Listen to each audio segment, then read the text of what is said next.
Do you think we'll be able to maintain the current funding levels for Medicaid, for children's health programs and people in nursing homes across the state? Here's one of the ways that we would be substantially better served. If the federal government would not have all of these strings attached to our Medicaid funding and allow us a block grant, and then the state, I can assure you, there are a lot of really smart, innovative people in the state of Texas who would take that block grant money.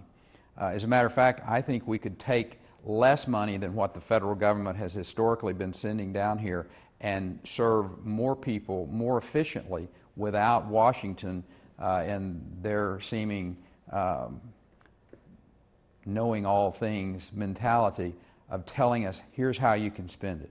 We've had a waiver in front of Health and Human Services for nearly 4 years now that Washington doesn't want to turn loose of any control. That's the real issue here. We've gone through 2 different administrations. HHSC in both of those administrations have been a roadblock.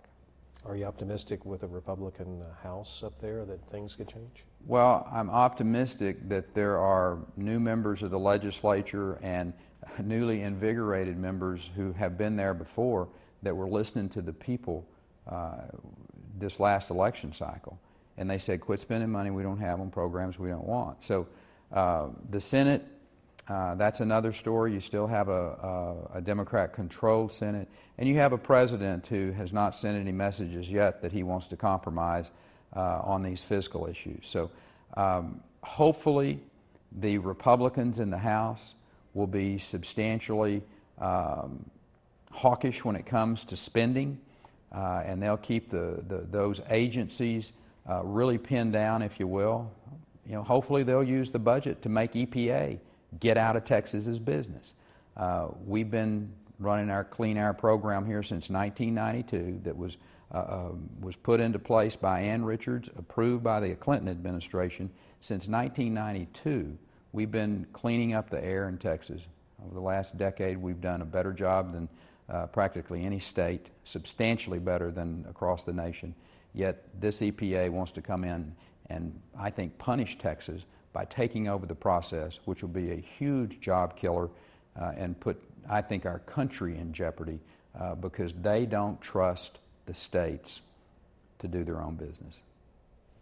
Let me ask you about immigration and related issues. Are you in favor of any bill that ends birthright citizenship to children of those here in Texas illegally? Well, there are going to be a lot of pieces of legislation that deal with immigration. That may be one, it may not be. The issue of illegal immigration has to be dealt with first with border security.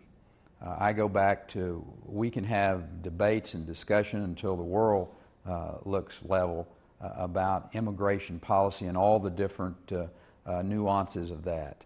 But until you secure the border, until the border is no longer a revolving door, you can't have a conversation, you can't debate this, you can't pass legislation that is going to have much impact at all.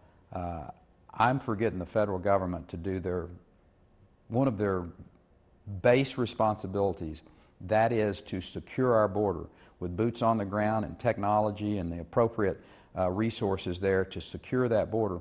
Then we can have a legitimate and appropriate and constructive discussion about immigration policy. There's a bill or talk of reducing cost in schools by eliminating all the 1,040, I believe, independent school districts around the state and consolidating them into perhaps counties to save money on all the bureaucracy that's out there in the public schools. What's your view on that?